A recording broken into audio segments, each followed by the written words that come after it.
अथ मंत्रपाठः।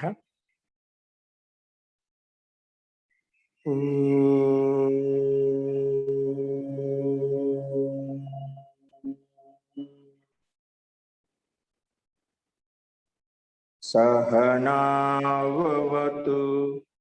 सहनौ भुनक्तु सह वीर्यं करवावहै तेजस्विनावधीतमस्तु मा विद्विषावहै। ओम शांति शांति शांति।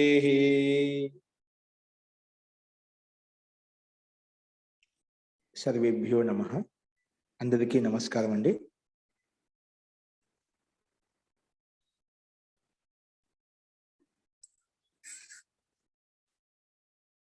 నిన్న మనము నమస్తే గురువు గారు. ప్రకృతికి కర్తృత్వ శక్తి ఉంది అని చెప్పుకున్నాము. ప్రారంభంలో ప్రకృతికే కాకుండా పరమాత్మకు కూడా కర్తృత్వ శక్తి ఉంది జగత్ నిర్మాణ క్రియలో. కాబట్టి కర్తృత్వ శక్తి ముఖ్యంగా పరమాత్మకి కూడా ఉంది. గౌణ రూపంలో కాకుండా ముఖ్య కర్తృత్వ శక్తి పరమాత్మ కూడా ఉంది. ఎందుకంటే ఈ ప్రకృతికి కర్తృత్వ శక్తి చేతన సాన్నిధ్యం చేతనే వచ్చిందని చెప్పుకున్నాము. ఇలా చెప్పిన తర్వాత ఇంకో సృష్టి విషయం చెప్పాము. సృష్టి ఏంటంటే రాగ విరాగయో యోగ సృష్టి. రాగము విరాగం అంటే ద్వేషం ఎక్కడైతే ఉంటాయో అక్కడ ఈ సృష్టి ఉంటుంది.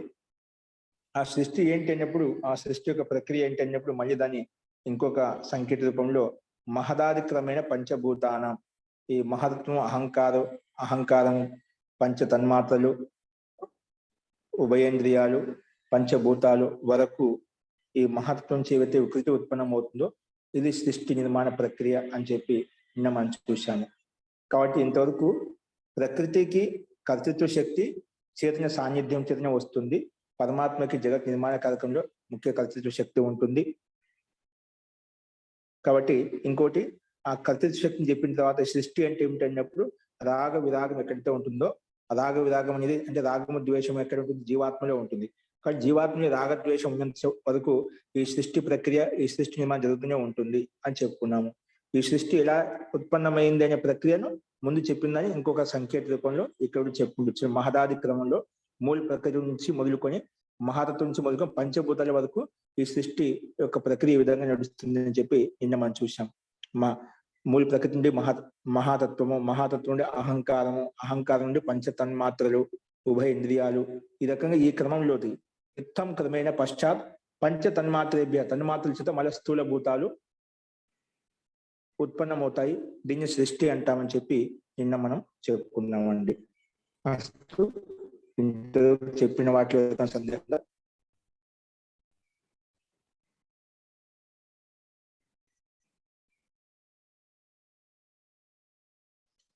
మహోదయ ఒకసారి చెప్పరా? ఏం చెప్పమంటారండి? అదే ఇప్పుడు చెప్పారు కదా, కర్తృత్వ శక్తి పరమాత్మకే ఉంటుంది అంటే జగత్తుని నిర్మించడంలో ఉత్పన్నం చేయడంలో ఈ ప్రకృతి నుండి మహాతత్వం నుండి అహంకారం నుండి తన్మాత్ర నుంచి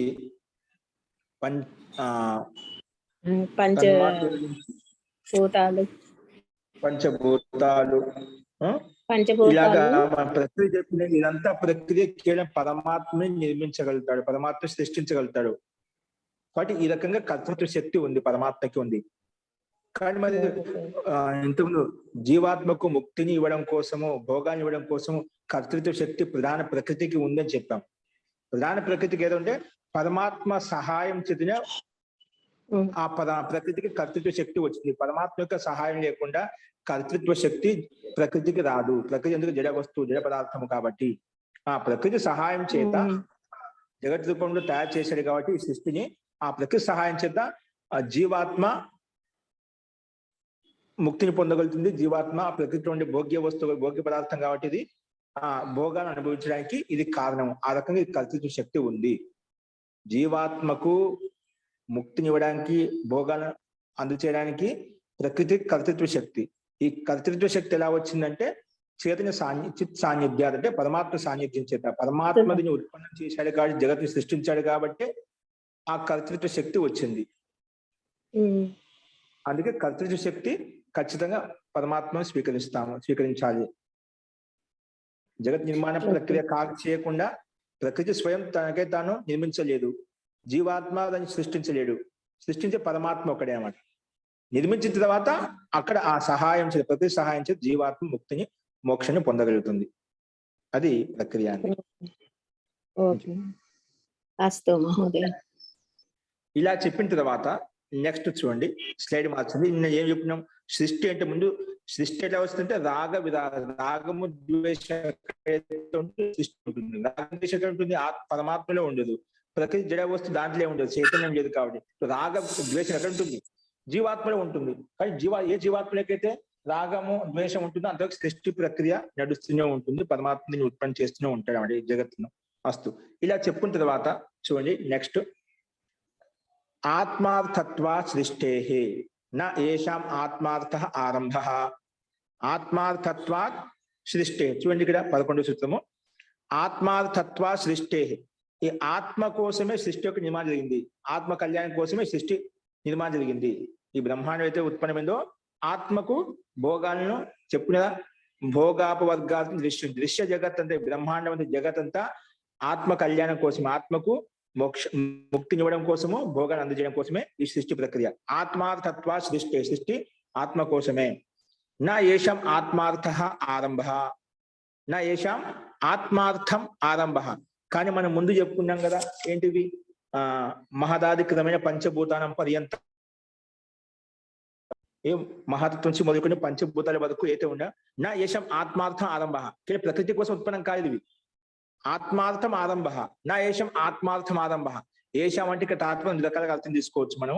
ఆత్మార్థ అంటే ఇక్కడ ప్రకృతికి ఉత్పత్తి, ప్రకృతి సహాయం కోసమే, ప్రకృతికి ఉపలబ్ధి కోసము ఇవి ఉత్పన్నం కాలేదు. అంటే మహాతత్వం నుంచి మొదలుకొని పంచభూతాల వరకు ఇవన్నీ ఎందుకు ఉత్పన్న? ఆత్మ కోసమే ఉత్పన్నమే, కానీ ప్రకృతి కోసం. ఇక్కడ ఆత్మ అంటే ప్రకృతి అర్థం తీసుకోలేదు. ఈ ప్రకృతి కోసం ఉత్పన్నం కాలేదు. ఈ ప్రకృతి సహాయం చేత ఈ మహత్వాది పంచభూతాల వరకు ఏవైతే తయారయ్యో అవన్నీ కూడా ఆత్మార్థము. నా ఏషం ఆత్మార్థ ఆరంభ. అంటే ఇవి ఉపకరణాలు. ఉపకరణలు అన్ని కూడా జీవాత్మకు సహాయం కోసమే. అంతే, ప్రకృతి సహాయం కోసం కాదు. ప్రకృతి సహాయం కోసం ఉత్పన్నం కాదు. ప్రకృతి నుంచి వీని తత్పర ఏర్పడ్డాయి కాబట్టి ఇవన్నీ ప్రకృతి కోసం అని కాదు. అంటే ఆత్మస్వరూపం అంటే ప్రకృతి యొక్క ఉత్పత్తి కోసం కాదు, ప్రకృతి సహాయం కోసం కాదు. ఆ జీవాత్మకు సహాయం కోసం, జీవాత్మ ముక్తిని కలగజేయడం కోసము ఇవి ఉపకరణాలు ఇవన్నీ కూడా అని చెప్పి ఇక్కడ 11వ సూత్రం చెప్పబడింది. కాబట్టి ఆత్మార్థతో సృష్టి ఆత్మ కోసం, కళ్యాణం కోసం ఉన్న ఆత్మార్థ ఆరంభ. అంటే ప్రకృతి, ఆత్మ అంటే ప్రకృతి స్వరూపం కోసం ఉత్పన్నం కాలేదు. ఈ పంచభూతాల వరకు, మహతత్వం నుంచి మొదలుకొని పంచభూతాల వరకు ఏదైతే ప్రక్రియ కొనసాగిందో అవన్నీ ఉపకరణాలు, కేవలము ప్రకృతి కోసం కాదు, ఆత్మ కోసమే అని చెప్పి ఇక్కడ చెప్పబడింది అన్నమాట. అదే విషయాన్ని భాషించండి. మహదాదిక్రమం అనువర్తతే. మనం పైన నిన్న చెప్పుకున్నాం కదా సూత్రంలో, మహదాదిక్రమైన పంచభూతానం. మొట్టమొదటి వికారం మహతత్వం కాబట్టి అందుకే మహదాదిక్రమైన అని చెప్పాడు. మహదాదిక్రమ అనువర్తతే. మహతత్వము, అహంకారము, తన్మాత్రలు, పంచభూతాలు ఇవన్నీ క్రమం వస్తుంది అనమాట. ఏ రకంగా చూడండి, మహదాది క్రమేణ పంచభూతేభ్య పూర్వ. మహతత్వం నుంచి మొదలుకొని పంచభూతాల వరకు పూర్వం యా సృష్టి, మొదట్లో అంటే ఈ ఉత్పన్నం కావడానికి ముందు ఏదైతే సృష్టి ఉందో, పూర్వ యా సృష్టి ఉభయ ఇంద్రియ పర్యంత. ఇది ఉభయ ఇంద్రియ అంటే ఆంతరిక ఇంద్రియాలు, బాహ్య ఇంద్రియాలు అనమాట. ఇంతవరకు ఉభయ ఇంద్రియ పర్యంత తస్యాహ సృష్టే ఆత్మార్థత్వం ఉపకరణ సంపాదనార్థత్వం. ఆత్మార్థత్వం అంటే ఉపకరణ సంపాదనార్థత్వం.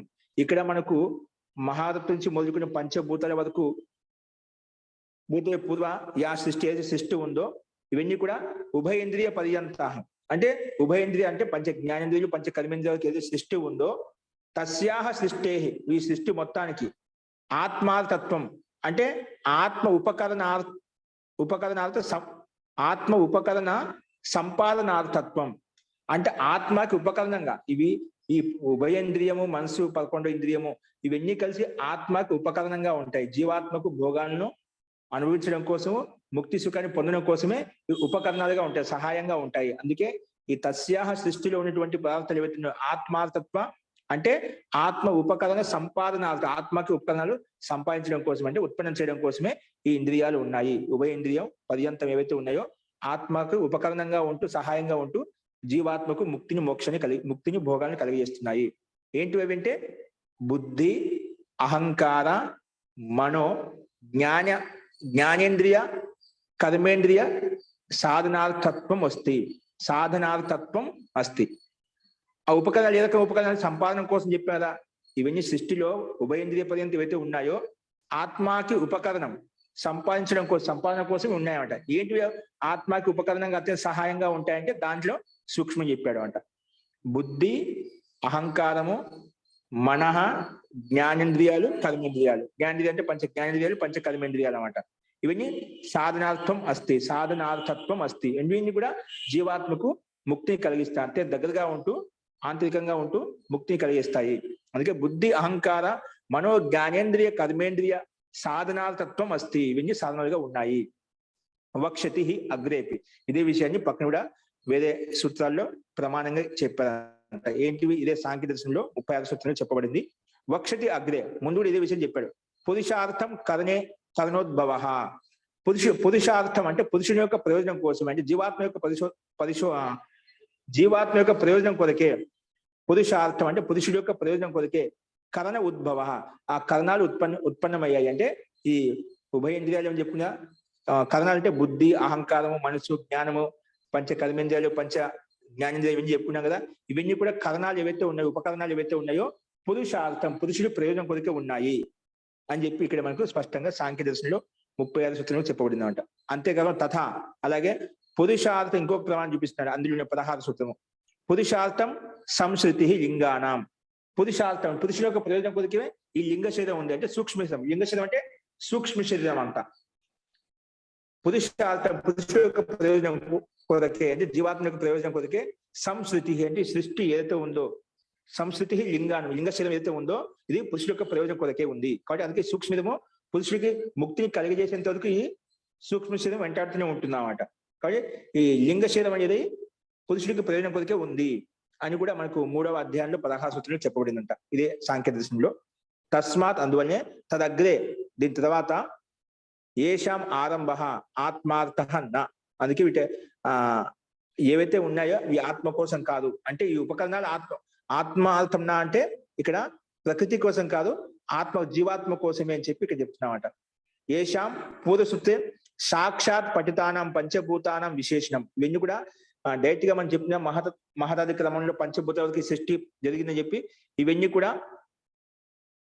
పూర్వసూత్రే సాక్షాత్ పఠితానం పంచభూతానం విశేషణం. ఈ పంచభూతాలు మన బుద్ధి, అహంకారము, జ్ఞానము, ఉభేంద్రియాలు ఏవైతే ఉన్నాయో వాటికి విశేషణం అన్నమాట. వాటికి విశేషణం.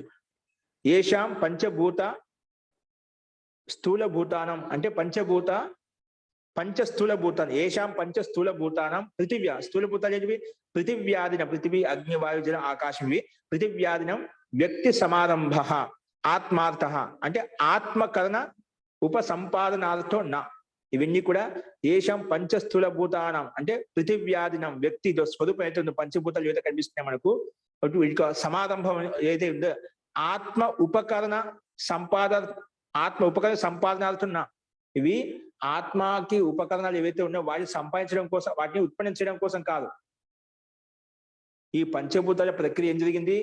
ఆత్మ యొక్క కళ్యాణం, జీవాత్మ కళ్యాణం కోసమే. ఈ ఉపకరణాలు బుద్ధి, చిత్త, అహంకారం కోసం ఉత్పన్నం కాలేదు. ఈ ఉపకరణాలు ఎందుకు వస్తాయినా జీవాత్మ యొక్క కళ్యాణం కోసమే, ముక్తిని భోగాన్ని కలిగించడం కోసమే ఉన్నాయి. అందుకే ఆత్మ ఉపకరణాలతో సంపాదనాలతో నా. ఆత్మకి ఉపకరణాలు సంపాదించడం ఉత్పన్నమైన కాదు.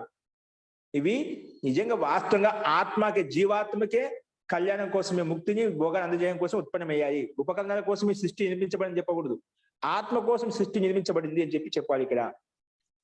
అందుకే ఈ పృథివ్యాధిని వ్యక్తి సమారంభ ఆత్మార్థ అంటే ఆత్మ ఉపకరణ సంపాదనాలతో నా. ఆత్మకి ఉపకరణ ఉత్పన్నం చేయడం కోసం కాదు. కానీ ఆత్మ ఉపకరణాన్ని నా భౌతికాన్ని వక్షతి. ఎందుకంటే ఆత్మ ఉపకరణాన్ని నా భౌతికాన్ని వక్షతి అగ్రే. ఇవి ఆత్మకి ఉపకరణం ఏవైతే ఉన్నాయో నా భౌతికాన్ని, భౌతికంగా ఉండవంట, స్థూలంగా ఉండవు. ఆత్మకి ఉపకరణం ఏవైతే ఉన్నాయో స్థూలంగా ఉండవన్నమాట. కాబట్టి ఆత్మ ఉపకరణాన్ని నా భౌతికాన్ని వక్షతి విషయంలో అగ్రే ఏం చెప్పారు? కింటు భౌతిక వస్తు సంపాదనార్థ ఏ భౌతిక వస్తు సంపాదనార్థ. ఈ స్థూల బుద్ధుల చేత భౌతిక వస్తువులు సంపాదించుకోవచ్చు, భౌతిక వస్తు సంపాదనార్థ. కాబట్టి ఆత్మ ఉపకరణ నా భౌతికాన్ని, ఆత్మకి ఉపకరణాలు ఏవైతే ఉన్నాయో అవి సూక్ష్మంగా ఉంటాయి.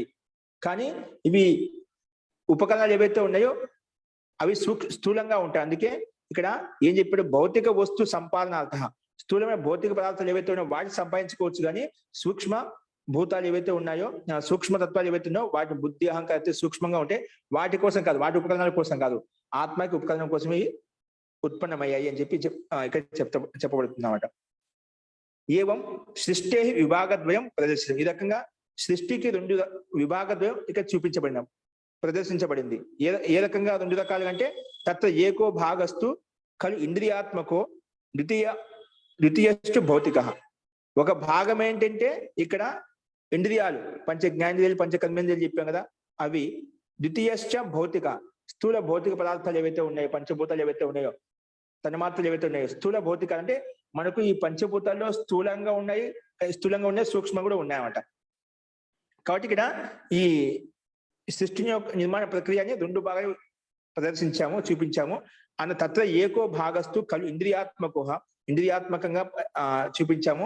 ద్వితీయశ్చ భౌతిక, స్థూల పదార్థాలు ఏవైతే ఉన్నాయో, భౌతిక పదార్థాలు ఏవైతే ఉన్నాయో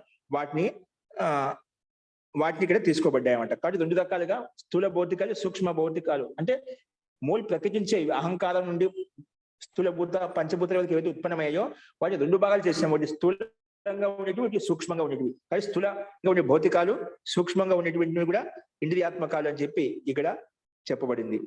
తథైవ అలాగే యోగ దర్శని అయిపోయి ప్రతిపాదితం, యోగ దర్శనం కూడా ప్రతిపాదించుకున్నామండి. ఇక్కడ విభాగద్వయం, ఈ వీటినే 2 రకాలుగా యోగ దర్శనం కూడా మనం చెప్పుకున్నామండి. ఏ రకంగా భూతేంద్రియాత్మకం దృశ్యం, ఈ భూతేంద్రియాత్మకాలు ఏవైతే ఉన్నాయో అవి దృశ్య జగత్తు. అస్య సూత్రస్య, ఇది భూతేంద్రియాలు ఏవైతే ఉన్నాయో అవి దృశ్య జగత్తు. అంతకన్నా ముందువి ఇవన్నీ కూడా అంటే మొత్తం భూతేంద్రియాలు ఏవైతే ఉన్నాయో అంటే పంచభూతాలు ఏవైతే ఉన్నాయో మొత్తం కూడా ఈ దృశ్య జగత్తు అనమాట. ఆ దృశ్య జగత్ చేత సూక్ష్మ తత్వంని మనం తెలుసుకొని పరమాత్మ యొక్క సుఖాన్ని, ఆనందాన్ని పొందగలుగుతాం, అంటే ముక్తి యొక్క సుఖాన్ని పొందగలుగుతాము అని ఇక్కడ చెప్పబడింది. ఇదే విషయాన్ని భాగద్వయంగా చేసిన దాన్ని విజ్ఞాని భిక్షు భాషలో వేరే విధంగా అర్థం చెప్పారంట. అది ఇక్కడ టిప్పణి చెప్తున్నది. ఇక్కడ తత్ర అస్య సూత్రస్య అనిరుద్ధ వృత్తౌ విజ్ఞాని భిక్షు భాష్యే, అనిరుద్ధ వృత్తి భాషలో విజ్ఞాని భిక్షు భాషలో అయుక్తో అర్థ కృత, యుక్తిపూర్వకంగా అర్థం చేయలేదంట. ఏంటది? ఏ రకంగా అర్థం చెప్పాడంటే తత్ర మహదాదినాం సృష్టి పురుష మోక్షార్థ, ఈ మహతత్వం అహంకారం యొక్క సృష్టి అయితే ఉత్పన్నో పురుష మోక్షార్థ, పురుషునికి మోక్షం కోసమే. నా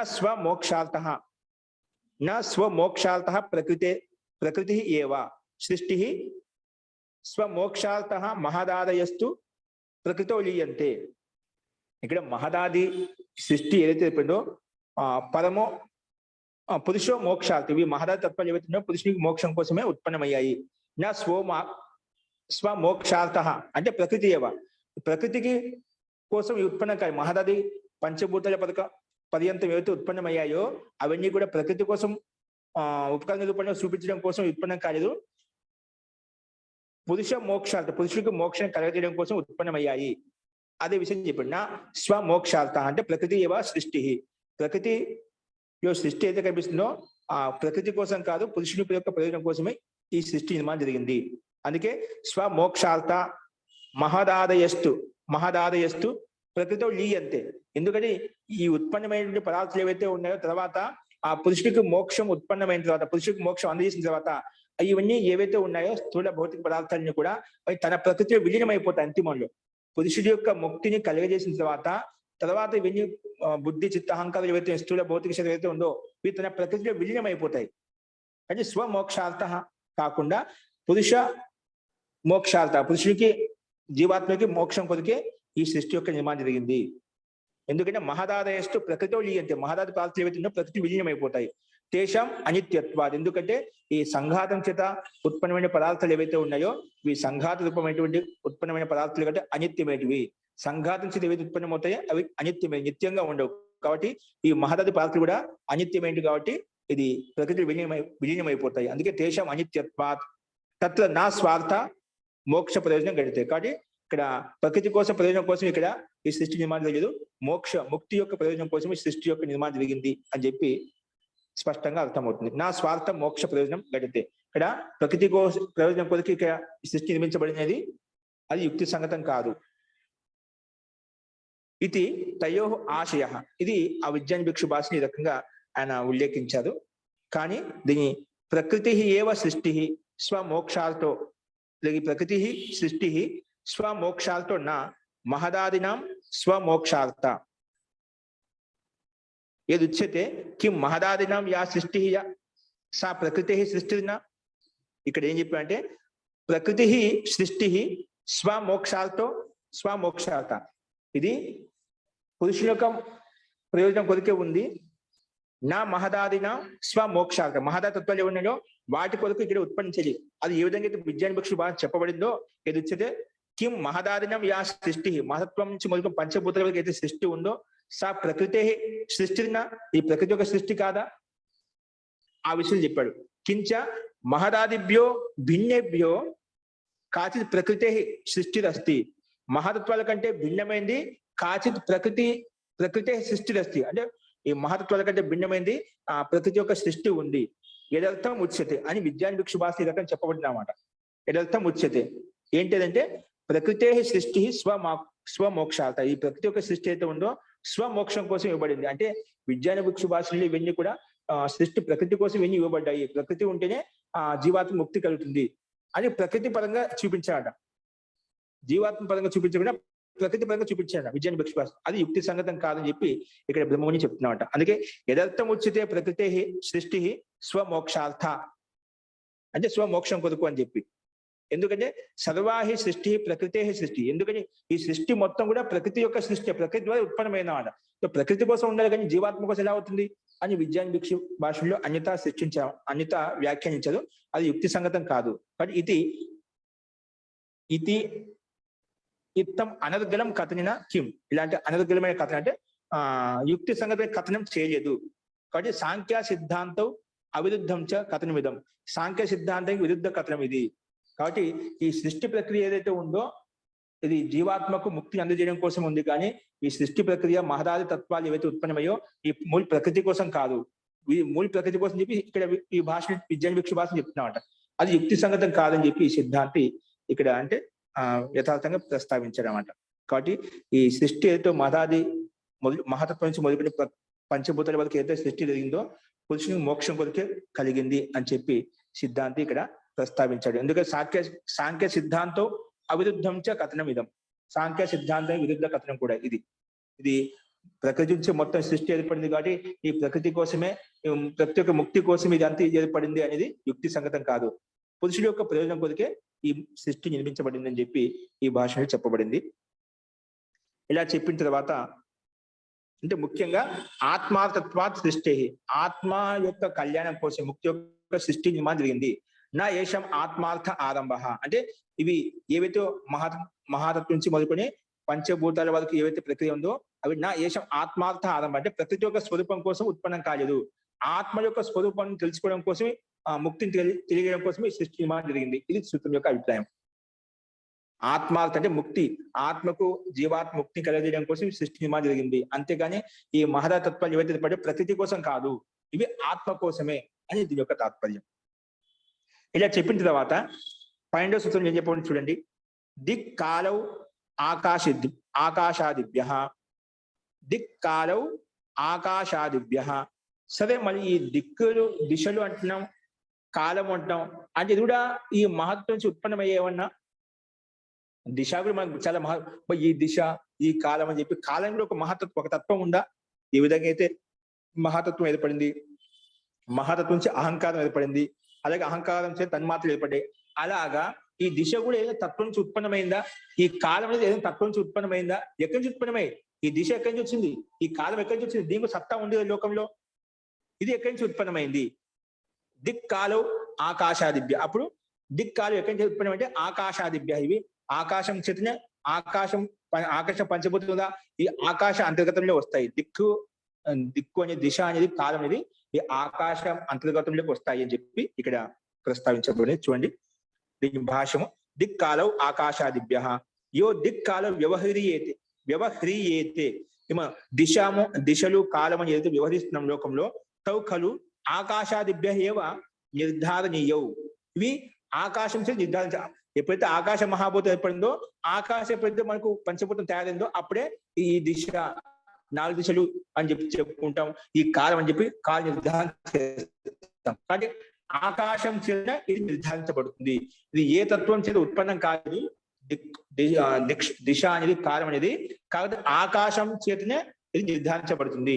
అందుకే తౌ కలు ఆకాశాదిభ్య, ఆకాశం చేతనే ఆకాశాదిభ్య ఏవ నిర్ధారణీయౌ, ఇది నిర్ధారించబడుతుంది. ఎందుకంటే యతోహి తౌ ఏతౌ అపేక్షయా ఏవ వ్యవహ్రీయతే, ఎందుకంటే ఆకాశం ఉన్నప్పుడే దీనికి, ఇప్పుడు ఆకాశం ఉంది కాబట్టి ఈ దిశ పూర్వ దిశ, ఉత్తర దిశ, పశ్చిమ దిశ అని చెప్పి మనం వ్యవహరిస్తున్నామట.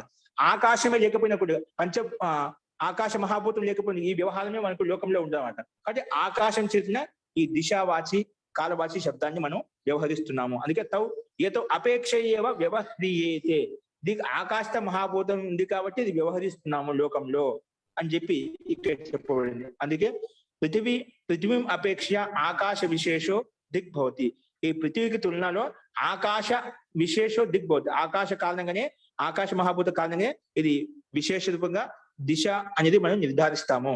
కాబట్టి ఆకాశ విశేష దిగ్భవతి. తథా వాయవ్యాదీనాం స్వరూప వాయవ్యాదీనాం వాయు ఆదీనం, ఇక్కడ వాయువాదీనాం అంటే ఆది శబ్దం మిగతా పంచభూతాలు ఏవైతే మొత్తం తీసుకుంటాం. వాయువాదీనాం స్వరూప ఉపాదాన హాన వ్యవహారవధి కాల. కాలం అంటే నీకు చెప్తున్నాడు. ఇప్పుడు మనం చెప్పాం ఈ దిశ అంటే, దిశ అనేది ఆకాశ అపేక్ష కారణంగా ఇది దిశ అని చెప్పి చెప్పుకుంటాం. మరి కాలం అంటే ఏమిటి అది చెప్పినాడు. స్వరూప ఉపాదానం అంటే ఇప్పుడు పంచభూతాలు ఏవైతే ఉన్నాయి, అగ్ని మహాభూతము, వాయు మహాభూతం ఏవైతే ఉన్నాయో ఇవన్నీ స్వరూప ఉపాదానం, దాని యొక్క ఉత్పాదన ఉత్పత్తి స్థితి అంటే వ్యక్త స్థితి ఏదైతే ఉందో అది నాశనం అవుతుంది. స్వరూప ఉపాదాన హాన వ్యవహార అవధి కాల. ఇప్పుడు కాలం అంటే ఏమిటి, ఇప్పుడు ఉన్నాయి, తర్వాత నష్టపోతాయి, తర్వాత ఇలాంటి వ్యవహారం అయితే అవధి కనిపిస్తుందో అంటే ఈ పంచభూత అవధి కనిపిస్తున్నమాట. ఇంతవరకు ఈ అవధి ఉంటుంది, కాలం ఉంటుందని చెప్పి. అది ఈ స్థూల భూతాలు ఏవైతే ఉన్నాయో వాటి అవధి కారణంగా, ఈ వ్యవహార కారణంగానే, ఎందుకంటే ఉత్పన్నమవుతాయి నష్టమవుతాయి. కాబట్టి ఈ వ్యవహారం అయితే ఉందో పంచభూతాలు ఎల్లకాలం ఉండవు, ప్రళయకాలంలో ఇవన్నీ నష్టం అయిపోతాయి. కాబట్టి ఆ వ్యవహార కారణంగా ఇక్కడ కాలాన్ని నిర్ధారిస్తాము. ఈ పంచభూతాలు ఉన్నంత వరకు ఈ కాలం ఉంటుంది, తర్వాత నష్టం అవుతుంటాయి కాబట్టి మనకి అదే విధంగా వ్యాఖ్యానించుకుంటాం అన్నమాట. కాబట్టి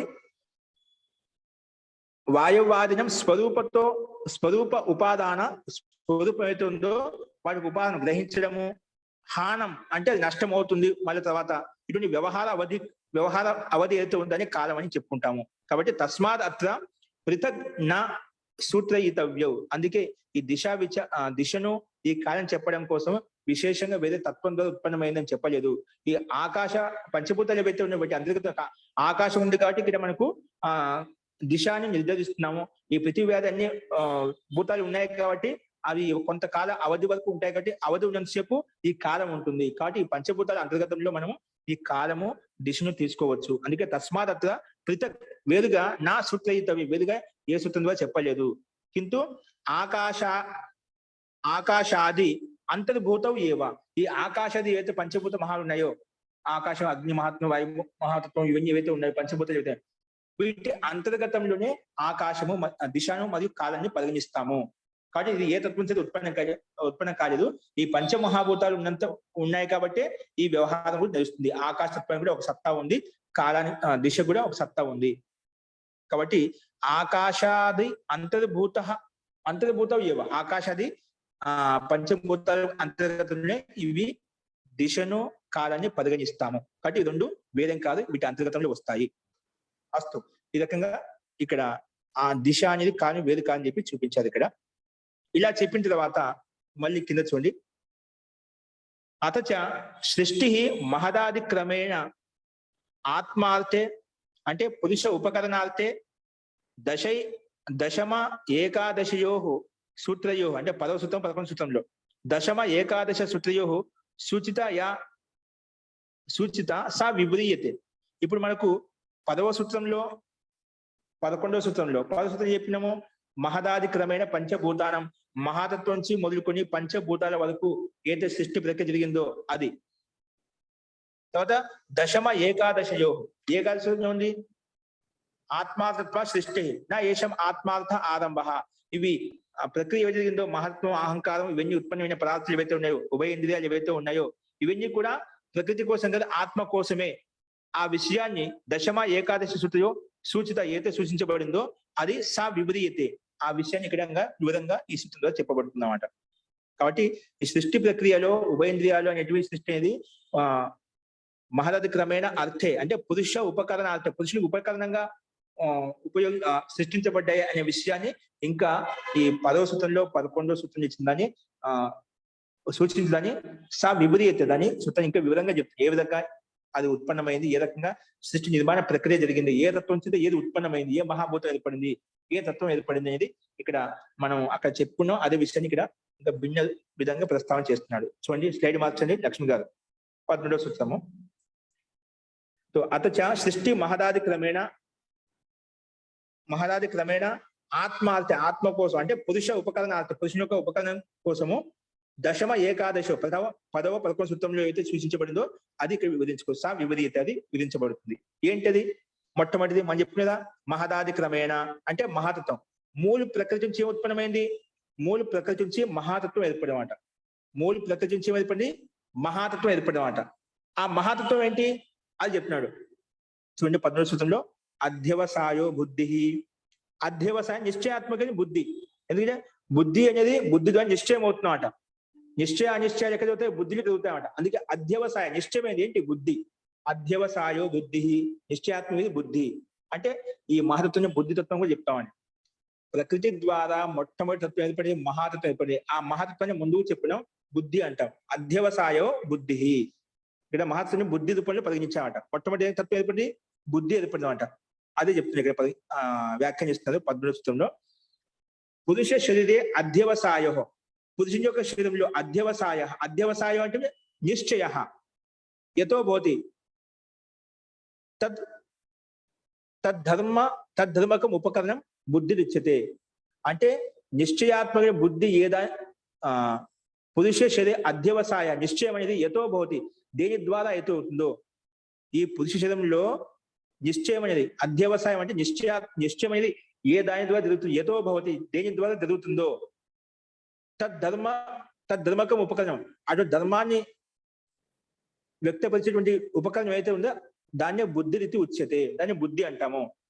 నిశ్చయము ఈ శరీరంలో అధ్యవసాయం నిశ్చయం అనేది ఏ దేని ద్వారా జరుగుతుందో దాన్ని బుద్ధి అంటాము. అది చెప్పామట. ఏదాని జరుగుతుంది బుద్ధి ద్వారా నిశ్చయము మనం చేస్తున్నామట. నిశ్చయం కానీ అనిశ్చయం కానీ ఏం చేయాలో ఏం చేయకూడదు అనేది కర్తవ్య గురించి మొత్తం బుద్ధి నిశ్చయిస్తున్నామట. యథార్థని బుద్ధి నిశ్చయిస్తున్నారు. దేని ద్వారా అవుతుందో తద్ధర్మకం ఉపకరణం ఆ ధర్మంతో యుక్తమైనటువంటి ఉపకరణం ఏదైతే ఉందో దాన్ని బుద్ధి రీతి ఉచ్యతే. దాన్ని బుద్ధి అంటాము. సామష్టికం ఇది సామష్టికం అంటే సమస్తంగా వ్యాపించి ఉంటుందన్నమాట. అందుకే మహాతత్వం దీన్ని మహాతత్వం. ఈ మహాతత్వం అంటే ముందు కూడా ఏదో అడిగారు అనమాట. మహాత్మ బుద్ధితత్వం అని అర్థం. ఇక్కడ సామష్టికంగా ఉంటుందన్నమాట. ఇది సంక్షిప్తంగా ఉండేమాట. విశాలంగా అన్ని రకాలుగా సూక్ష్మాతి సూక్ష్మ వస్తువు నుంచి స్థూలాతి స్థూలం వరకు సామష్టికంగా ఆలోచిస్తుంది, నిశ్చయిస్తుంది, నిర్ధారిస్తుందన్నమాట. నిశ్చయంగా అవగతం చేసుకుంటున్నమాట. కాబట్టి సామష్టికం అంటే మహాతత్వము. అధ్యవసాయస్తు సత్వస్వరూపవత్వాత్. ఈ అధ్యవసాయస్తు బుద్ధి ఏదైతే ఉందో మహాతత్వం ఏదో ఉందో ఇదేముంది దీంట్లో ఏ తత్వం ప్రధానం ఉంటే సత్వస్వరూపవత్వాత్. దీంట్లో సత్వగుణం ప్రధానంగా ఉంటుంది. ఈ విషయం మనం ముందుకు చెప్పుకున్నమాట. దీంట్లో ప్రకృతి ద్వారా మొట్టమొదటి మహత్వం ఏర్పడుతుందో అది సత్వగుణం ప్రధానమైంది. ఎందుకంటే ప్రకృతి అంటే ఏమిటి? సత్వగుణము రజోగుణము తమో గుణం కలిసిందనే ప్రకృతి అంటాం. అందులో ఆ ప్రకృతి చేత మొట్టమొదటి తత్వం ఏర్పడింది, మహాతత్వం ఏర్పడింది. ఆ మహాతత్వం సత్వగుణ ప్రధానమైంది. అందుకే బుద్ధి సత్వగుణ ప్రధానమైంది అనమాట. సత్వగుణంతో ప్రధానమైంది, అందుకే నిశ్చయిస్తున్నాం అక్కడ. కాబట్టి అందుకే అధ్యవసాయం ఏ బుద్ధి ద్వారా చేస్తున్నాం అంటే ఏ మహాతత్వం ద్వారా చేస్తున్నాము. అదేంటి? సత్వస్వరూపం ఏంటంటే సత్వగుణ ప్రధానమైంది అని చెప్పి ఇక్కడ మొట్టమొదటి మహాతత్వం అంటే పురుష శరీరంలో నిశ్చయం చేసేది మహాతత్వము అని చెప్పి చెప్పుకున్నామంట. ఇది సత్వగుణ ప్రధానమైంది. నెక్స్ట్ ఆ మహాతత్వం చేత ఏం ఏర్పడ్డాయి అది చెప్తున్నాం. తత్కార్యాత్ ధర్మాది. తత్కార్యాత్ అంటే తస్యాహ అంటే ఈ మహాతత్వం చేత మళ్ళీ ఏమి ఉత్పన్నమే అది చెప్తున్నాడు. అంటే బుద్ధి, ఆ బుద్ధి యొక్క కార్యం ఏంటి? ధర్మాది. ఏంటి ఆ ధర్మాది చూడండి. తత్కార్యం ధర్మాది. ధర్మ అంటే తస్యాహ బుద్ధి. బుద్ధిని చెప్పినదా? బుద్ధి అంటే మహాతత్వం. తస్యాహ బుద్ధే అంతఃకరణస్య కార్యం ధర్మ జ్ఞాన వైరాగ్యం ఐశ్వర్య ప్రవృత్తిశ్చ రజోయోగాత్.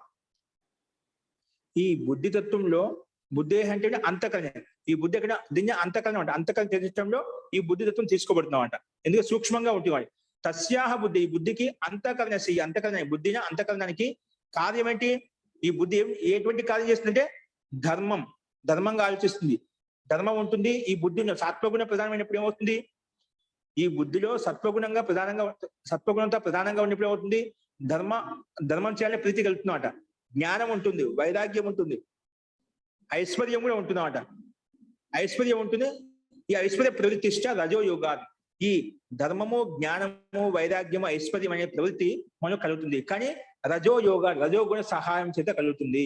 సత్వగుణం ఉంటుంది, సత్వగుణం ఉంది కాబట్టి ఆ రజోగుణ గతి కావాలంటే రజోగుణం కూడా కావాలి. అందుకే రజోయోగా ఈ ధర్మ జ్ఞాన వైరాగ్య ఐశ్వర్యోపగం ప్రవృత్తిష్ట.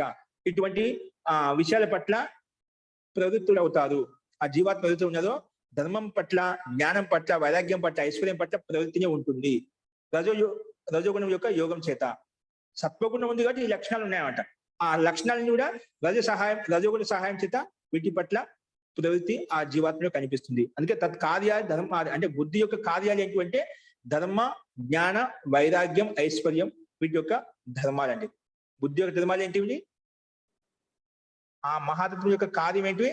ఏ ధర్మాలు అతని బుద్ధి తత్వంలో ఉంటాయంటే ధర్మం ఉంటుంది, జ్ఞానం ఉంటుంది, వైరాగ్యము, ఐశ్వర్యం పట్ల ప్రీతి, ఆకర్షణ కలిగి ఉంటుంది. అటువంటి తత్వము ఈ బుద్ధి తత్వానికి ఉంటుంది అని చెప్పి ఇది రజోగుణం యొక్క సహాయం చేత ఈ ధర్మాది కార్యాలు ఉత్పన్నమవుతాయని చెప్పి ఇక్కడ చెప్పుకున్నాం. నెక్స్ట్ 15వ సూత్రంలో మహద్ ఉపరాగాత్ విపరీతం. మహద్ విపరీతం. ఉపరాగాత్ అంటే ఇక్కడ చూడండి, మహత్ ఉపరాగాత్ విపరీతం అన్వయం చేసుకుంటే మహత్తత్వం అనేది ఉపరాగాత్ విపరీతం. ఇక్కడ చూడండి భాష చూడండి, మహద్ ఉపరాగాత్ విపరీతం. మహాతత్వం శరీరే బుద్ధి రూపం. మహాతత్వం చెప్పాము, శరీరం బుద్ధి రూపంగా పైన చెప్పుకున్నాం. ఈ మహాతత్వం అనేది శరీరంలో బుద్ధి రూపం. తత్కలు ఉపరాగాత్ అంటే ఉపరాగం చేత. ఉపరాగం అంటే తమసా సహా అంటే తమో గుణం చేత వర్తమానం విపరీతమైన. ఎప్పుడైతే ఈ మహాతత్వం అనేది బుద్ధితత్వం అనేది ఎప్పుడైతే రజోగుణంతో యుక్తమవుతుందో అప్పుడు ధర్మము, వైరాగ్యము, జ్ఞానము, ఐశ్వర్యం కలుగుతాయి అన్నమాట. వాటి పట్ల ప్రవృత్తి ఉంటుంది, వాటి కోసం ప్రయత్నం చేస్తూ ఉంటుంది. ఎప్పుడైతే ఈ బుద్ధితత్వం మహాతత్వము తమసా అనువిద్ధం, తమో గుణం చేత యుక్తమైన, తమో గుణం చేత ఉందనుకోండి అప్పుడు విపరీతం. ఉపరాగాత్. అందుకే మహాతత్వం ఉపరాగాత్. ఈ మహాతత్వం అనేది తమో గుణం చేత ఉపరాగమైనప్పుడు, తమో గుణం చేత ఆకృష్టమైనప్పుడు ఏమవుతుంది? విపరీతం. విపరీతం అంటే పైన చెప్పిన ధర్మానికి, జ్ఞానానికి, వైరాగ్యానికి, ఐశ్వర్యానికి విపరీతంగా ఉంటుంది. ధర్మానికి విపరీతం ఏంటి? అధర్మం. జ్ఞానానికి విపరీతం అజ్ఞానం. వైరాగ్యానికి విపరీతం అవైరాగ్యం. ఐశ్వర్యానికి అనైశ్వర్యం. అంటే విపరీతంగా స్థితి కలుగుతుందంట. ఎప్పుడైతే మహాతత్వం అంటే బుద్ధితత్వం అనేది రజోగుణంతో యుక్తమైతే అప్పుడు ధర్మ, జ్ఞాన, వైరాగ్యం, ఐశ్వర్యం కలుగుతాయి.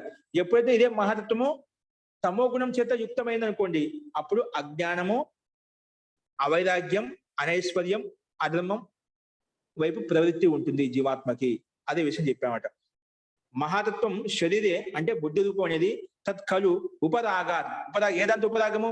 తమసా సహా తమో గుణం చేత ఉపరాగమైనప్పుడు వర్తమానం విపరీతం, అది విపరీతంగా కలుగుతున్నాడు. తమసా వర్తమానం, తమో గుణంతో వర్తమానం లీనమైనప్పుడు ఏమవుతుంది? విపరీత ధర్మాలు కలుగుతాయి. ఏంటి విపరీతం? అధర్మం, అధర్మం, అజ్ఞాన, అవైరాగ్య, అనైశ్వర్యోపగం భవతి. ఇటువంటి విపరీత స్థితి కలుగుతుంది. కాబట్టి ఈ బుద్ధి తత్వం అనేది ఎప్పుడైతే రజోగుణంతో యుక్తమవుతుందో, ధర్మం పట్ల, జ్ఞానం పట్ల, వైరాగ్యం పట్ల, ఐశ్వర్యం పట్ల మనకు ప్రీతి కలుగుతుంది. ఎప్పుడైతే ఇదే బుద్ధి తత్వము, ఎందుకంటే అన్నిటి కారణం ఇదే, అందుకే సామష్టికం చెప్పామట. మంచి ధర్మం వైపు వెళ్ళాలన్నా బుద్ధి తత్వమే, అధర్మం వైపు వెళ్ళినా బుద్ధి తత్వమే. కాబట్టి ఎప్పుడు ఏ గుణంతో యుక్తం అవుతుందో చూసుకోవాలి. అది రజోగుణంతో యుక్తమైనప్పుడు ధర్మం, జ్ఞానం, వైరాగ్యం వైపు వెళ్తుంది. ఎప్పుడైతే ఇదే బుద్ధి తత్వము అంటే మహాతత్వము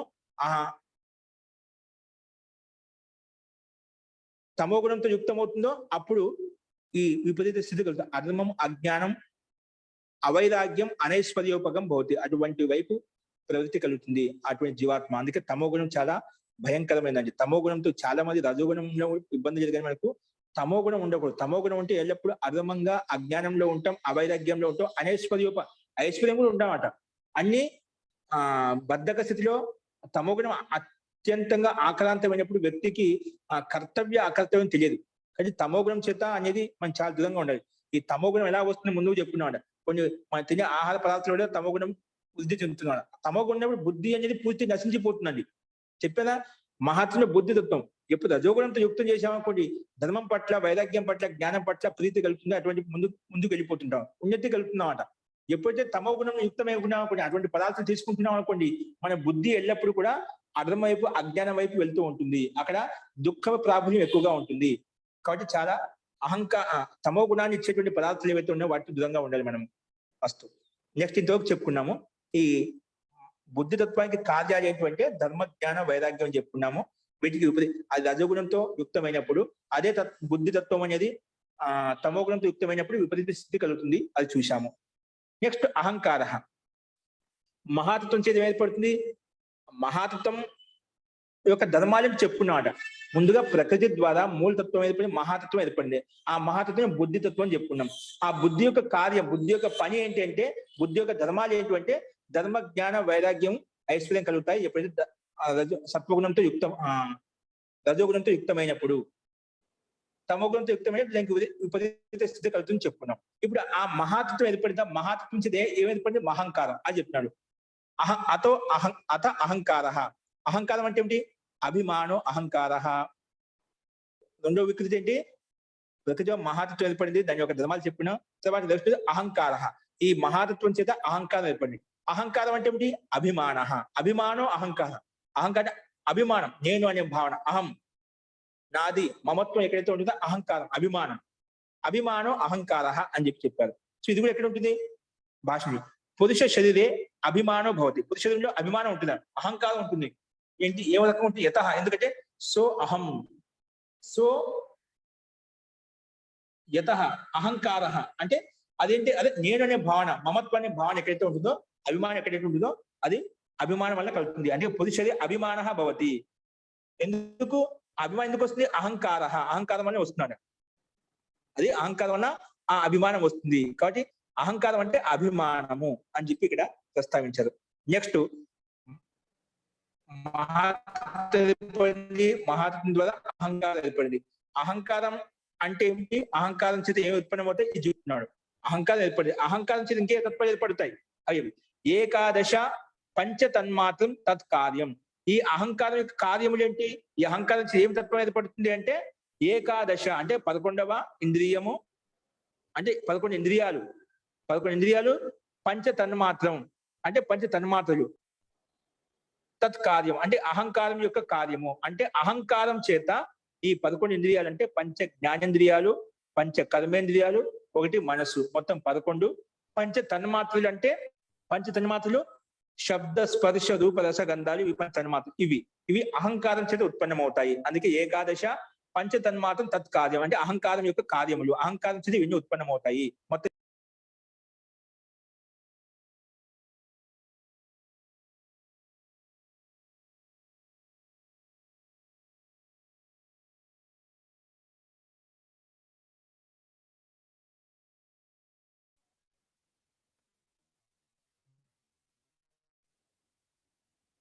స్లైడ్ పెట్టండి.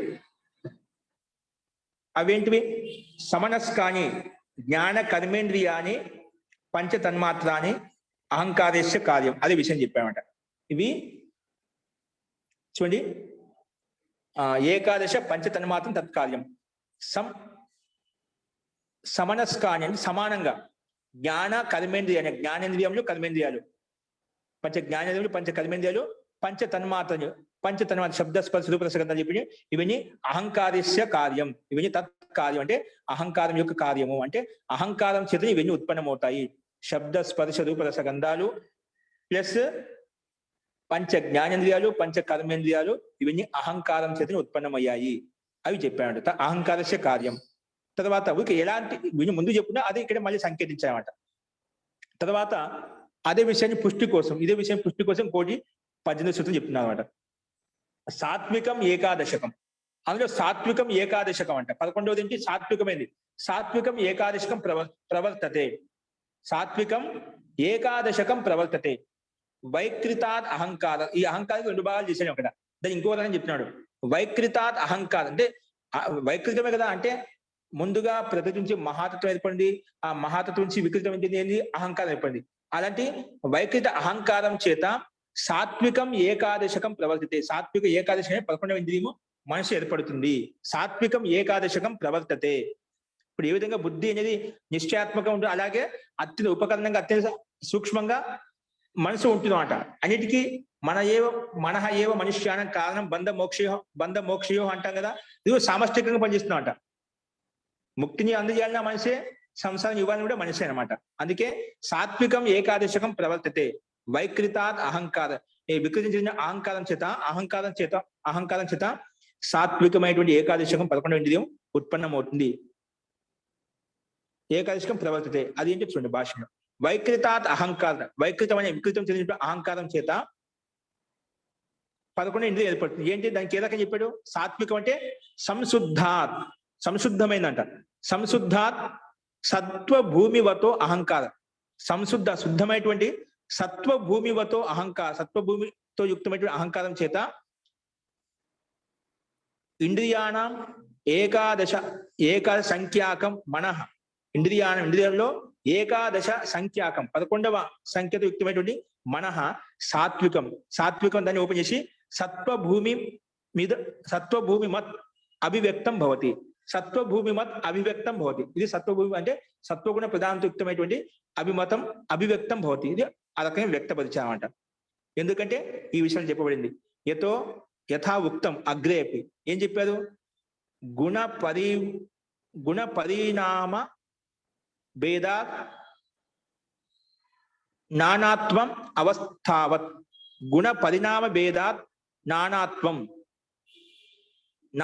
అవస్థావత్.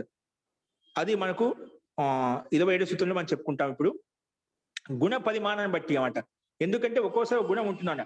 సత్వగుణము ఈ మనసు అనేది పైన చెప్పిన విధంగా రజోగుణంతో యుక్తమైనప్పుడు ధర్మజ్ఞాన వైరాగ్యం పట్ల ఆ మనసు పనిచేస్తూ ఉంటుంది.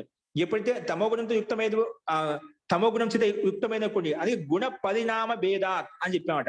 గుణ పరిణామ భేదాత్ నానాత్వం అవస్థావత్, నానాత్వం కనిపిస్తామంట. మన ఏ గుణంతో, ఏ సత్వగుణంతో యుక్తమైందా, రజోగుణంతో యుక్తమైందా, లేదా తమోగుణంతో యుక్తమైందా, ఆ గుణానుసారంగా ఇక్కడ దాంట్లో మార్పులు కనిపిస్తూ ఉంటాయి. కాబట్టి ఏ గుణంతో యుక్తమవుతుందో ఆ గుణ ప్రభావం చేత తమోగుణంతో యుక్తమైనప్పుడు అధర్మం వైపు ఉంటుంది, రజోగుణంతో యుక్తమైనప్పుడు ధర్మం వైపు ఉంటుంది, వైరాగ్యం వైపు ఉంటుంది. కాబట్టి ఆ విషయంలో కూడా మనం చెప్పుకున్నాం. ఇక్కడ సూత్రం చెప్తుంది. రాజసాత్ అహంకారాత్ రాజసం, తామసం ఇత్యపి యోజనీయం. కాబట్టి సత్వగుణంతో యుక్తమైన సాత్వికమైన మనసు కలుగుతుంది. రజోగుణంతో యుక్తమైనప్పుడు రాజసాత్ అహంకారం, రజోగుణమైన అహంకారం చేత రజోగుణంతో యుక్తమైనటువంటి ధర్మాలు ఉత్పన్నమవుతాయి. అంటే ఏవైతే పైన చెప్పుకున్న ధర్మాలు ఏం చెప్పుకున్నాం? ధర్మం, జ్ఞానం, వైరాగ్యం పట్ల ప్రీతి కలుగుతుంది. తామసం అంటే తమో గుణం చేత అధర్మం, అజ్ఞానం, అవైరాగ్యం పట్ల ప్రీతి కలుగుతున్నాం అంట తమోగుణంతో యుక్తమైనప్పుడు. అదే చెప్పాడు. రాజసాత్ అహంకారం, రజోగుణంతో యుక్త అహంకారం చేత రాజసం గుణాలు ఉత్పన్నమవుతాయి, రాజస ధర్మాలు ఉత్పన్నమవుతాయి. తామసం ఇత్యపి యోజనీయం, తమోగుణం చేత యుక్తమైనప్పుడు తమోగుణంతో యుక్తమైన ధర్మాలు ఉత్పన్నమవుతాయి కాబట్టి ఇది కూడా ఇదే విధంగా అర్థం చేసుకోవాలి. ఏవం మనసః త్రిగుణత్వేన ప్రవర్తనం భవతి. కాబట్టి ఈ మనసుకు 3 గుణాల చేత ప్రవృత్తి ఉంటుంది. ఒకసారి ఈ మనసు సత్వగుణంతో ప్రధానంగా ఉంటుంది, లేదా రజోగుణంతో ప్రధానంగా ఉంటుంది, లేదా తమో గుణం చేత ప్రధానంగా ఉంటుంది. అందుకే సాత్వికం ఏకాదశకం ప్రవర్తతే వైకృతాత్ అహంకారత.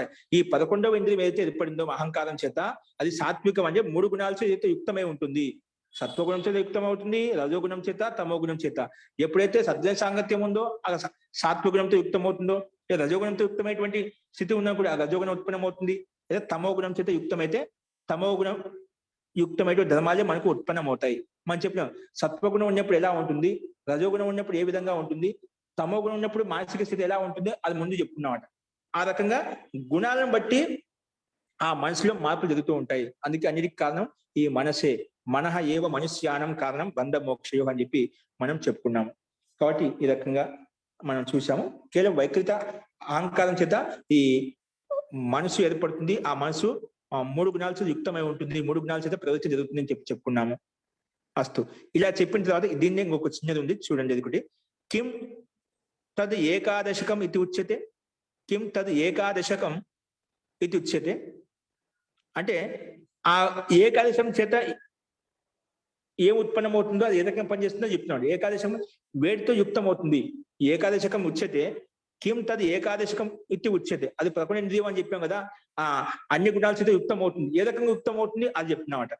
కర్మేంద్రియ బుద్ధింద్రియై అంతరం ఏకాదశకం. ఇది ఎక్కడ ఉంటుందంటే తది ఏకాదశకం ఇది ఉచ్యతే. అది ఎక్కడ ఉంటుందంటే కర్మేంద్రియ బుద్ధింద్రియై ఆంతరం అంటే లోపల ఏకాదశకం.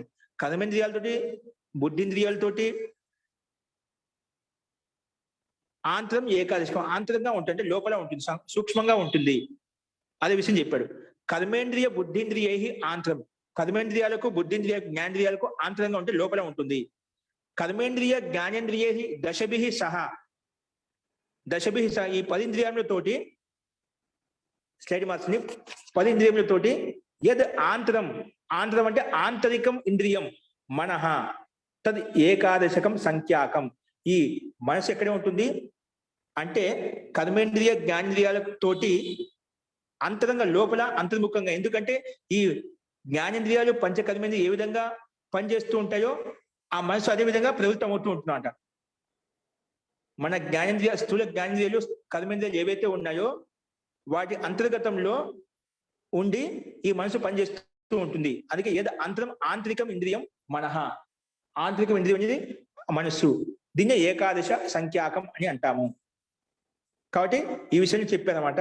యథా మనౌ అపి మనస్సులో చెప్పబడింది. ఏం చెప్పబడింది? ఏకాదశం మనో జ్యేయం. ఏకాదశి 11 ఇంద్రియం మనం మనసును భావించాలి. ఎందుకంటే స్వగుణేన ఉభయాత్మకం. ఇది మనసు అనేది ఉభయాత్మకం అంటే పంచ జ్ఞానేంద్రియాలతో ఉంటుంది, పంచ కర్మేంద్రియాలతో ఉంటుంది అనమాట. ఇది పంచ జ్ఞానేంద్రియాలతోటి పంచ కర్మేంద్రియాలతో యుక్తమై ఉండి అన్ని రకాలుగా ఎప్పుడు ఏంటి ఏ రకంగా పనిచేస్తే ఆ రకంగా దాని తదాకారంలో ఆకృతమై ఆ రకంగా పనిచేస్తూ ఉంటుంది. కాబట్టి ఏకాదశ సంఖ్యాకం ఇంద్రియం అని చెప్పి అది ఇక్కడ మనుస్మృతిలో మనం చూసాం. ఏకాదశం మనో జ్యేయం. ఏకాదశి అంటే 11వ ఇంద్రియము మనసు అని చెప్పి భావించాలి. ఇది స్వగుణేన ఉభయాత్మకం. 2 ఇంద్రియముల చేత అంటే ఆ పంచ జ్ఞానేంద్రియాల చేత పంచ కర్మేంద్రియాల చేత యుక్తమై ఉంటుంది అని చెప్పి ఇక్కడ ఈ 19వ సూత్రంలో చెప్పబడిందండి. అస్తు. ఇలా చెప్పిన తర్వాత అంతిమ సూత్రం ఒక చూడండి. తాని కలు ఇంద్రియాని. ఈ ఇంద్రియాలు ఎక్కడి నుంచి ఉత్పన్నమయ్యాయి అది చెప్తున్నాడు. అహంకారికత్వాత్ శృతే నా. అహంకారికత్వాత్ ఇవన్నీ కూడా ఇంద్రియాలు ఎక్కడి నుంచి ఏర్పడ్డాయంటే అహంకారికత్వాత్. అహంకారం చేత ఇంద్రియాలు ఏర్పడ్డాయి. అహంకారతత్వం ముందు చెప్పుకున్నాడు. అహంకారం చేత ఈ ఉభయ ఇంద్రియాలు అంటే పంచ జ్ఞానేంద్రియాలు పంచ కర్మేంద్రియాలు ఏర్పడ్డాయని చెప్పుకున్నామట. అహంకారికత్వాత్.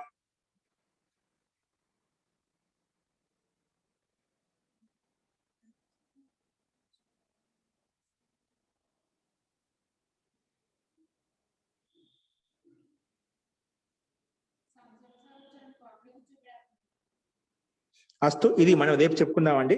ఇక్కడ ఆ శృతిక కొంచెం ఏదో భిన్నంగా ఇచ్చారు ఇక్కడ, అది నేను రేపు చెప్తాను. అస్తు.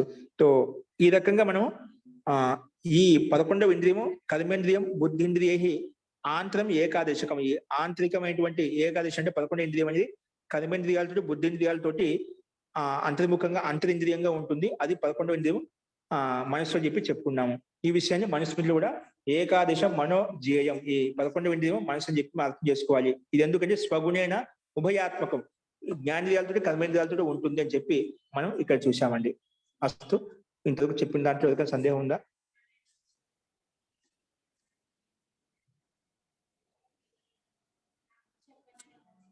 అస్తు, అంటే చూడు, మనం ముందు చెప్పిన విషయాన్ని ఇక్కడ అదే విషయం ఇంకో రకం తీసుకొచ్చి చెప్తున్నామాట.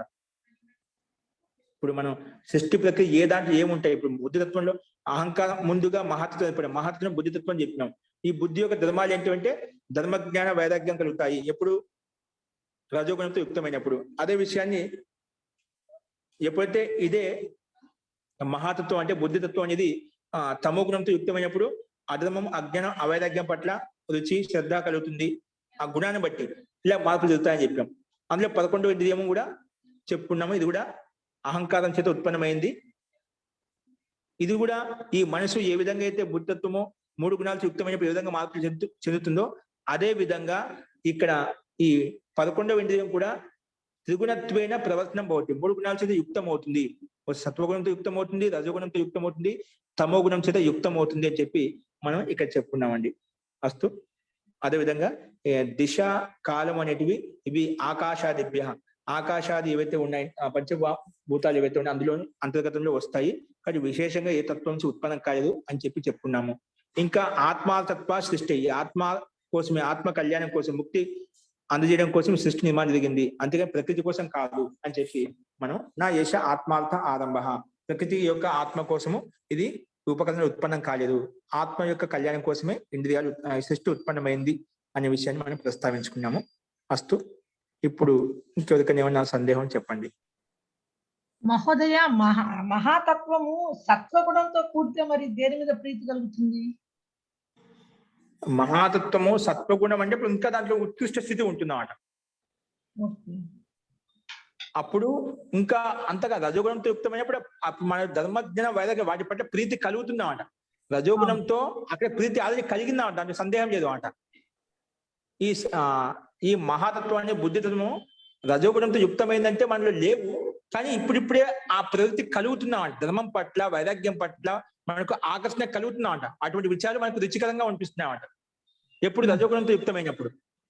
సత్వగుణంతో యుక్తమైనప్పుడు అది ఉచ్చి స్థితి అన్నమాట. యోగి దాన్ని యథార్థం తెలుసుకుని పైకి వెళ్ళిపోయాడు అనమాట, అది సమాధి స్థితి అవుతుందన్నమాట.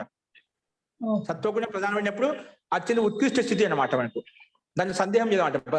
ధర్మం పట్ల ప్రవృత్తి కదా, అది ధర్మంలోనే ఉన్నాడు, ఆ దాంట్లో ఇంకా ఉత్కృష్ట సమాధి వైపు ఇంకా ముక్తి కోసం ప్రయత్నం జరుగుతూ ఉంటుంది అక్కడ. రజోగుణంలో ఉన్నప్పుడు ప్రవృత్తి ఇప్పుడే నడుస్తున్నాడు, ప్రవేశించాడు అన్నమాట, వాటి పట్ల శ్రద్ధ అనేది కలుగుతుంది. అదే మహాతత్వము అంటే బుద్ధితత్వం అనేది తమోగుణం వ్యక్తమైంది అనుకోండి, ఎప్పుడు ఏ దాంట్లో శ్రద్ధ ఉంటుంటే అధర్మం పట్ల, జ్ఞానం అంటే ఆధ్యాత్మిక గ్రంథాలు అంటే, స్వాధ్యాయం అంటే, సత్సంగం అంటే వీటిపై రుచి ఉండదు అన్నమాట. అందుకే అధర్మం, అజ్ఞానం, అవైరాగ్యం, వైరాగ్యం ఉండదు అన్నమాట. ఐశ్వర్యం కూడా ఉండవు. ఎప్పుడు దుఃఖ సాగంలో ఏదో తమోగుణంతో యుక్తమైపోయి విషయ వాసనతో యుక్తమై ఉంటామట, విషయ భోగాలు నిజమై ఉంటామట తమోగుణం ఉన్నప్పుడు. అది తమోగుణ స్థితి అన్నమాట. తమోగుణ స్థితిలో ఆధ్యాత్మిక విషయాల పట్ల రుచి, శ్రద్ధ, ధర్మం పట్ల శ్రద్ధ, నీతి, న్యాయము, సత్యం ఇటు పట్ల శ్రద్ధ అనేది ఉండదు. ఎప్పుడు స్వార్థం కోసం జీవిస్తుంటాడు, విషయ వాసన లీనమై ఉంటాడు. కానీ ఈ బుద్ధితత్వం ఈ రకంగా పనిచేస్తుంది. సత్వగుణంతో ప్రధానమైనప్పుడు అది ఇంకా ఉచ్చ స్థితి, పై స్థితి అన్నమాట. ఇప్పుడు అంత స్థితి లేం కాబట్టి ముందు కింది స్థితి రజోగుణంతో యుక్తమైనప్పుడు ఈ స్థితి కలుగుతుంది. ధర్మం పట్ల రుచి కలుగుతుంది, వైరాగ్యం పట్ల రుచి కలుగుతుంది, జ్ఞానం పట్ల రుచి కలుగుతుంది, మంచి మంచి గ్రంథాలు చదవాలి, స్వాధ్యాయం చేసుకోవాలి, నీకు తెలుసుకోవాలి, గతి అనేది నీలో కలుగుతుంది అన్నమాట. తమోగుణంలో గతి ఉంది కానీ విపరీత స్థితి, అధర్మం పట్ల గతి కలుగుతుంది. అట్లయితే మరి ఆత్మలు వేరు, జీవాత్మలు వేరు. అంటే ఈ ఉపకరణాలు, ఇంద్రియాలు ఏమి లేకపోతే ఆత్మ, ఇవన్నీ ఉపకరణాలు ఉంటే జీవాత్మ, అంతేనా మహోదయ? ఉపకరణాలు ఇవన్నీ ఆల్రెడీ ఉంటాయండి. ఇవన్నీ ఉపకరణాలు ఎందుకు? జీవాత్మ సహాయం కోసమే ఉపకరణాలని కూడా. ఈ మన బుద్ధి, చిత్త, అహంకారం, ఇవన్నీ ఇంద్రియాలు ఏవైతే ఉన్నాయి ఉపకరణాలు అన్నమాట. ఈ ఉపకరణం ఎందుకు ఉత్పన్నమయ్యి? జీవాత్మ కోసం ఉత్పన్నమయ్యా అన్నమాట. జీవాత్మ ఆ ఉపకరణ సహాయం చేత ముక్తిని పొందడం కోసం, భోగాన్ని అనుభవించడం కోసం. అదే ప్రకృతి కోసం ఉపకరణ ఉత్పన్నం కాలేదు. ఉమ్. ఈ ప్రకృతి మూల ప్రకృతి సూక్ష్మ రూపం ఉంది కదా, ఆ సూక్ష్మ రూపాన్ని వ్యక్తపరచడం కోసం చెప్పడం కోసం ఈ తత్వాలు మహాతత్వం అహంకారం ఇవన్నీ ఉత్పన్నం కాలేదు అన్నమాట. అందుకే నా ఏషం ఆత్మార్థం ఆరంభ. ఉపకరణాలు అనేటివి ప్రకృతి యొక్క తత్వాన్ని చెప్పడం కోసం ఉత్పన్నం కాలేదు. ఈ ఉపకరణాలు కూడా జీవాత్మకు అత్యంత సహాయంగా ఉండి ప్రకృతి పురుషార్థం పురుషుల యొక్క ప్రయోజనం కొరకు ఇవన్నీ ఉత్పన్నమయ్యాయి. ఈ సృష్టిలో ఉత్పన్నమైన పదార్థాన్ని కూడా ఆత్మ పురుషార్థం కొరకు, ఆత్మ యొక్క ప్రయోజనం కొరకే, అంటే ముక్తి కొరకే, భోగాన్ని అనుభవించడం కొరకే ఈ సృష్టి నిర్మాణం జరిగింది.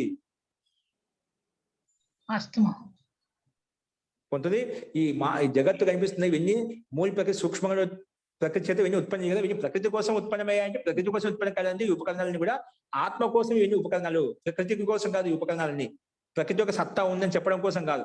ప్రకృతి సత్తా అది ఉంది.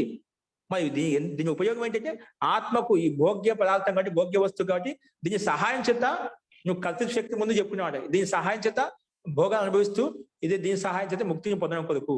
ఎందుకంటే బుద్ధి చిత్త అహంకారం ఇవన్నీ కావాలంటే ఈ ఉన్నంత సేపు వీటి ద్వారానే, ఈ బుద్ధి చిత్త అహంకారం చేతనే, అంటే బుద్ధితత్వం ద్వారానే మనము సూక్ష్మంగా లోపలికి ప్రవేశించగలుగుతాము, ఆత్మ పరమాత్మ వైపు వెళ్ళగలుగుతాము.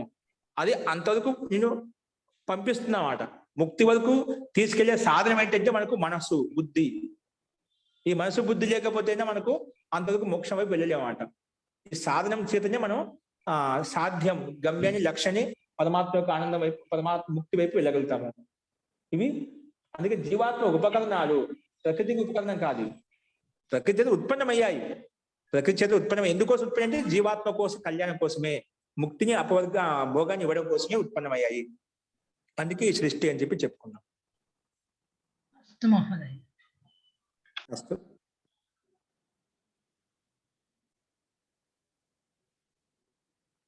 ఓకే, ఈ రకంగా అంటే అదే ప్రక్రియ జరిగింది. మనకు ముందు చెప్పుకునే అదే విషయాన్ని దీని ఇది ఉత్పన్నమైంది. ఇక్కడ కొత్త విషయం ఏంటి వచ్చిందంటే బుద్ధితత్వం అనేది అహంకారంతో, మహాతత్వం అనేది అంటే మహాతత్వం అంటే బుద్ధితత్వం. ఆ బుద్ధితత్వం సత్వగుణంతో ఉన్నప్పుడు ఉత్తేజ స్థితి కలుగుతుంది. కానీ ఇదే బుద్ధితత్వం అనేది రజోగుణంతో యుక్తమైనప్పుడు ధర్మం పట్ల, జ్ఞానం పట్ల వైరాగ్యం కలుగుతుంది. ఇదే బుద్ధితత్వం అనేది మనకు తమో గుణంతో యుక్తమైనప్పుడు అధర్మం పట్ల, అజ్ఞానం పట్ల అవైరాగ్యం, అనైశ్వర్యం ఇవి కలుగుతూ ఉంటాయి. కాబట్టి మనకు మన ప్రవృత్తిని బట్టి తెలుస్తుంది మనం సత్వగుణంతో యుక్తమై ఉన్నామా, రజోగుణంతో యుక్తమై ఉన్నామా, తమో గుణంతో యుక్తమై ఉన్నామా. మన మనసు చెప్తున్నామట. కొన్ని స్థూల ప్రక్రియ ఇంకా బుద్ధితత్వంగా కొన్ని సూక్ష్మంగా ఆలోచిస్తాము. మనసు ద్వారా మనకు ఎంత తెలిసిపోతుంది. మనం చేసే క్రియలను బట్టి, మనం చేసే కర్మలను బట్టి ఏ గుణంతో యుక్తమై ఉన్నాడు, ఎటువంటి విషయాల పట్ల శ్రద్ధ వహిస్తున్నాడు, దాన్ని బట్టి మనం చెప్తున్నాం. పిల్లవాళ్ళని కూడా వాళ్ళు చేసే కొన్ని కర్మలను బట్టి, వాళ్ళు చేసే ప్రవృత్తిని బట్టి, చేష్టలను బట్టి ఏ గుణంతో యుక్తమై ఉన్నాడు, సత్వగుణంగా ఉన్నాడా, రజోగుణంతో ఉన్నాడా, తమో గుణంతో యుక్తమై ఉన్నాడు అని చెప్పి మనం చెప్పవచ్చు అనమాట. ఈ గుణాల ద్వారా మనం ఏ స్థితిలో ఉన్నాం మనల్ని మనం ఆకలనం చేసుకోవచ్చు. అట్లా ఆత్మనిరీక్షణ చేసుకుంటూ ఉండొచ్చు అనమాట. సో ఇవన్నీ అక్కడెక్కడ విషయాలు అక్కడే తిరుగుతూ ఉన్నట్టు ఉన్నాయి అనమాట. కానీ ఒక్కొక్కతో ఒక్కొక్క విషయాన్ని చాలా రహస్యాత్మకంగా చెప్తున్నాం అంట. సూక్ష్మంగా తెలిసినప్పుడు దీన్ని ఇన్ని రకాలుగా చెప్పారు, ఇన్ని రకాలుగా వాస్తవంగా మనం మనసు, బుద్ధి, చిత్త, అహంకారం రోజు వింటూనే ఉన్నాం. మన దగ్గర అన్ని ఉన్నాయి, అన్ని తెలిసినప్పుడు మన దాన్ని ఆ క్యాచ్ చేయకుండా దాన్ని ఎప్పుడు మనసు ఏ రకంగా ఆలోచిస్తుంది, ఎన్ని విధాలుగా పరివర్తన చెందుతుంది, ఎప్పుడు మనము మన స్వాభావిక స్థితిలో ఉండటం లేదండి, సహజ స్థితిలో ఉండటం వల్ల మనం భౌతికంగా కృత్రిమంగా అభినయం చేస్తూ ఉన్నాం. నిత్యం సహజ స్థితిలో ఉండటం లేదు. స్వాభావికంగా మనసు ఏ విధంగా చెప్తే ఆ విధంగా చేయడం లేదన్నమాట. సహజ స్థితిలో లేవన్నమాట. ఆ సహజ స్థితిలో ఉంటూ విషయ వాసనను లేదా ప్రకృతిలో కనిపించే దృశ్య జగత్తులో కనిపించే ఆ విషయాల పట్ల వాటిని దర్శిస్తూ చూస్తూ వాటికి లోబడిపోతున్నాం. కానీ సహజ స్థితిలో జీవించడం లేదు, తనలో తాను జీవించడం లేదు. అసలు నేను ఏం చేస్తున్నాను, ఎలా చేస్తున్నాను, ఏం చేయాలి అనే విషయాల పట్ల స్థిర బుద్ధితో మనం ఆలోచించడం అన్నమాట. ఇది ఒక యంత్రంలాగా నడుస్తూ ఉన్నాం, గతి చేస్తున్నాం. ఆ గతి ఎలా నడుస్తుంది, ఏ విధంగా నడుస్తుంది, ఒకటి స్థిరంగా స్థిమితంగా ఉండి మనం ఆలోచించినప్పుడు మనకు అన్ని కర్మలు సాత్విక కర్మలు చేయగలుగుతాం. సాత్విక కర్మలు చేసినప్పుడు మన గతి కూడా ఉత్తమంగా ఉన్నత స్థితిలో ఉంటుంది. చాలా విషయాలు మనకు ఈ గుణాలతో యుక్తమై ఉంటాము. ఆ గుణాలు యుక్తమవుతున్నా అంటే మనల్ని మనం పరీక్షించుకున్నప్పుడు ఎటువంటి గుణాల పట్ల వెళ్ళాలి, సత్వగుణం వైపు వెళ్ళాలి, రజోగుణం వైపు వెళ్ళాలి, తమో గుణం వైపు వెళ్ళాలి, ఏది మనకు ఆనందాన్ని ఇస్తుంది, ఏది సుఖాన్ని ఇస్తుంది, ఏది సంసారం ఇస్తున్న విషయాలు మనకు తెలుస్తూ ఉంటామంట. కాబట్టి వాటిని మనం గమనిస్తూ ఉన్నప్పుడు మన మనసులో గమనిస్తూ ఉన్నప్పుడు మనం ఏం ఆలోచిస్తున్నామో తెలుస్తున్నాం. ఒకసారి ఆత్మదీక్ష మనకే అక్కడ. అందుకే ఎప్పుడైనా విషయం గుర్తు రాకపోయినా ఏమైనా ఆలోచన చేసినా అకస్మాత్తుగా మనం అక్కడికి నిలబడతామండి. నిలబడి మైండ్ కొడుతూ ఉంటామంట ఏం చేయాలని చెప్పి. అకస్మాత్ ఏం నిర్ణయం తీసుకోవాలంటే బుద్ధితో నిలబడతాం. నిలబడి ఆలోచిస్తాం అనుకోండి, అని యథార్థంగా చేయాల్సిన కర్మలు మనకు కనిపిస్తాయి. దాన్ని బట్టి మనం ముందుకు వెళ్ళొచ్చు అనమాట. అస్తు, ఈ రకంగా మనం చెప్పుకున్నామండి. ఇదే విషయాన్ని ఇంకా వేరే విధంగా మనకు ప్రస్తావిస్తారు, అదేంటో మనం చూద్దామండి. అస్తు, ఇంకా సందేహం ఉంటే మనం రేపు చూద్దామండి. మంత్రపాఠ. ఓం సర్వే భవంతు సుఖినః, సర్వే సంతు నిరామయాః, సర్వే భద్రాణి పశ్యంతు, మా కశ్చిద్ దుఃఖభాగ్ భవేత్. ఓం శాంతి శాంతి శాంతి. సర్వేభ్యో నమః. అందరికీ నమస్కారం అండి. నమస్తే మహోదయ. నమస్తే ఆచార్య. ధన్యవాదः. నమస్తే మహోదయ. ధన్యవాదం మహోదయ. ధన్యవాదాలు.